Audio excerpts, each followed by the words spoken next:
Sa muli po, nagbabalik po ang inyong lingkod, GP Bontan TV.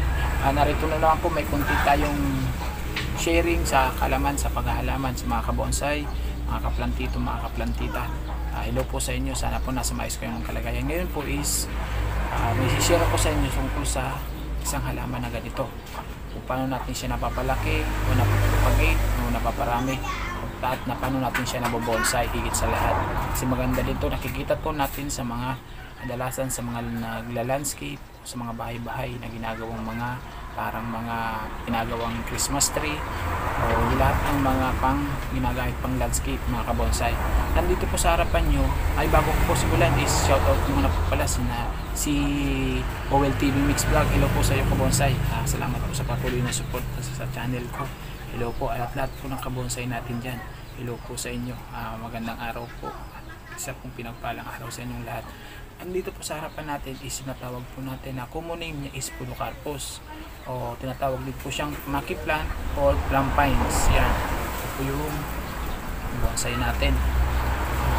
At a scientific name po ang Podocarpus is Podocarpus macrophyllus. Class niya po is Pinopsida. Family niya is Podocarpusae and order Piñales. Yan po mga kabonsai. Ngayon po, i-share ko sa inyo kung paano natin siya nagagawang bonsai o paano natin siya nagpo-propagate sa pamamagitan ng cutting niya, small cutting. Kaya wag na po natin patagalin at simulan na po natin mga kabonsai. Salamat po and salamat po sa naglalaan ng konting oras sa channel na ito sa panonood. Salamat po and let's go!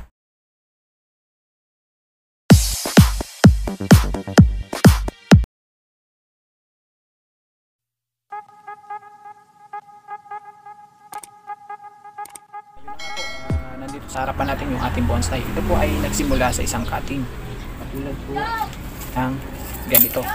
Tulad po siya ng ganito. Simula po siya sa cutting. Kung paano natin naman po siya napapabuhay is napapabuhay po natin siya sa pamamagitan ng cutting. Cutting ng ganito. Cutting ng ganito. Kukunin po natin yung kukunin po natin yung medyo may gulang na o medyo matanda na natalbos niya, yung hindi natin kakailanganin sa ating bonsai. Marami pong nahihirapan dito kung paano natin sila makakabend o makakagawa ng bonsai pag ganito yung ka-straight or walang forma yung katawan ng ating bonsai material. Ang kadalasan pong ginagawa ko dito is pwede din po, tingnan nyo po to, meron po siyang shot na nandito. Pwede natin po siyang i-cut back, pero ang iba po is natatakot o naihip na natatakot o nag-aalala baka mapatay o hindi nila magawa ng tama. Yan po. Ang una po kasing ginagawa ng iba is dinidevelop mo na yung nibari o yung ugat niya, mga kabonsai. Yan. Ito po. Ang ginagawa ko po dito is pwede natin siyang balukin. Gamit po ang isang bonsai wire o aluminum o copper wire. Yan, malambot po siya. Yan, tapos natin. Ito po yung Podocarpus natin. Yan napagit po natin, kinapin po natin siya dito. Example, katulad po na ito, edad na po ito ng mga 3 years from cutting. Yan, kabonsai. Yan, edad na po siya ng 3 years at medyo matagal-tagal din natin hintayin kasi nagsimula tayo dito. Pwede natin siyang huntingin o marami po nito nabibili sa mga nursery, yung mga tindahan po ng mga halaman. Pero kahit po hindi na kayo bumili, once na bumili kayo o kumuha kayo, makakabuhay kayo ng cutting. Ang gagamitin po natin na media niya, natataniman natin is yung tinatawag po natin, pwede pong river sand or garden soil, mga kabonsai. Ito po yung nakatingan natin. Ito, buhay na po ito. Tulad po ng mga ganyan. Ito po nasa loob. Ito po, buhay na po yan. Sampulan po natin. Kukuha po tayo dito na medyo may gulang na dito. Kukuha tayo na medyo may gulang na dito.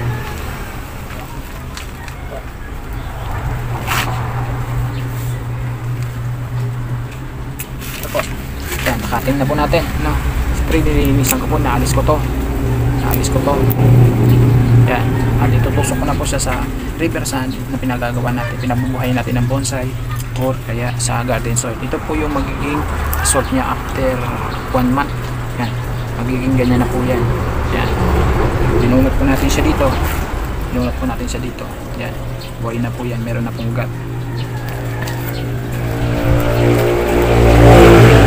Yan, Lahat lang po ng bonsai ko, pag nagkakating ako ng mga natitrim ko o na tanggal ko na bonsai ay na mga dahon na excess o mga sobra sa ating gusto maging forma ng bonsai is tinutusok ko lang siya kahit saan sa mga bonsai natin. Yan, tulad ng ganyan.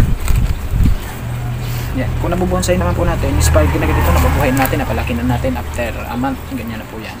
After a month is mangyayari po nito, kung nahihirapan po tayo mag-bend nito, pwede natin siyang cutback kasi ang cutback po is sinatawag natin na nasusunod po kasi yung low niya, bonsai low. Ay naunang po po kasi ginagawa nila is i-develop yung nibara, yung ugat niya na natawag natin na dalig sa Bicol, yung mga kabonsai. Ito po naman, kung gusto wag kayo mahirapan, ano ganito.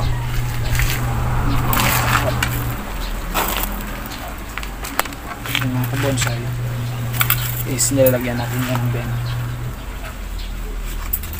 Kawan yan.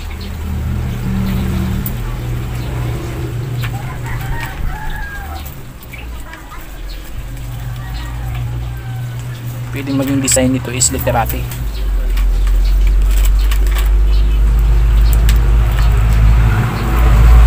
Medyo maliit pa po kasi ito.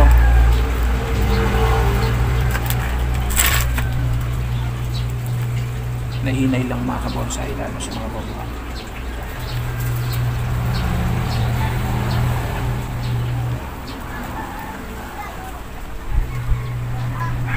Yan po, medyo nagbaba siya. Kasi once po na may nudes po yan, marami pong piling tubuan ng mga nudes niya o yung mga bagong shot, bagong piling tubuan kahit saan.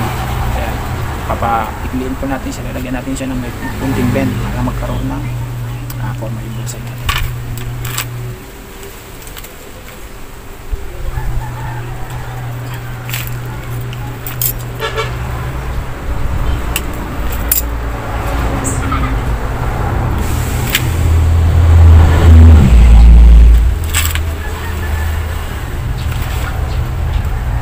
Kadalasan po sa Podocarpus is medyo pantay-pantay yung mga shot niya.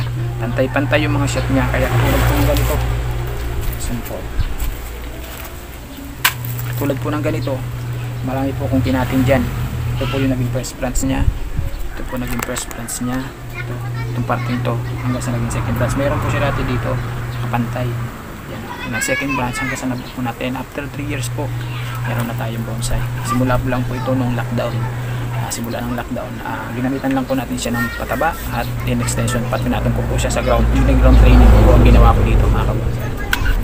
Nakagawa tayo ng bonsai na Podocarpus. Marami po nito nakukuha nag-hunt. Pwede din po ninyong huntingin, pwede din po ninyong bilhin.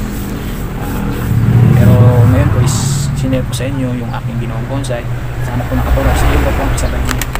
Medyo nahihirapan po ko dito kasi mga straight yung katawan nito, mga straight kasi galing po siya sa cutting, straight. Ang ginawa ko po is na-bend ko na lang siya dito.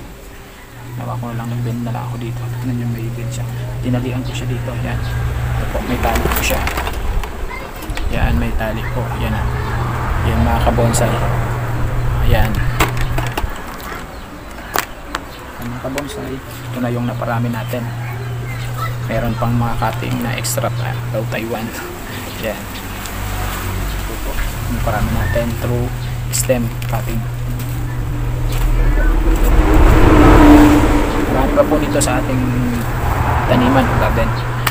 Yun po mga kabonsai, yun po, sana po nakapag-atid naman po ako sa inyo ng kunting kaalaman o kunting trivia para sa paghahalaman at pagbubonsai ng isang puno. Ayan, mga salamat po at sana po kung hindi pa po pala kayo nakasubscribe sa channel na ito, please subscribe, hit nyo po yung notification bell para updated po kayo palagi sa mga ginagawa kong video. Maraming salamat po, keep safe po, God bless po sa inyo lahat, bye bye. Lang mga kabonsai, kung gusto nyo palaguin yung mga bonsai na ninyo is ganito lang po, halisin nyo lang po itong mga natatanda na ito na dahon din. Huwag nyo din puputulin yung talbos nya, yung pinakatalbos nya, para tuloy-tuloy lang po siya sa paglaki nya. Huwag nyo pong tatanggalin at kagani po is patong nyo din po siya sa extension pat o ground training para mas lalo siyang lumaki. Ang iba naman po ginagawa is yung nakikita natin sa ibang video is kinakating to, katulad po ng in-example nito. Hindi ko na po pinatuloy kasi medyo maliit pa yung sa katawan niya at natatakot din po ako na maputol, kaya hindi ko na po siya diniretso kasi medyo straight po yung katawan nito. Kaya ang ginawa ko na lang po is parang magiging style ko nito is magiging forest na lang. Yan mga kabonsai. Salamat po sa panonood and God bless po sa inyong lahat. Pasensya na po sa labahan kasi talagang masipag tayo maglaba.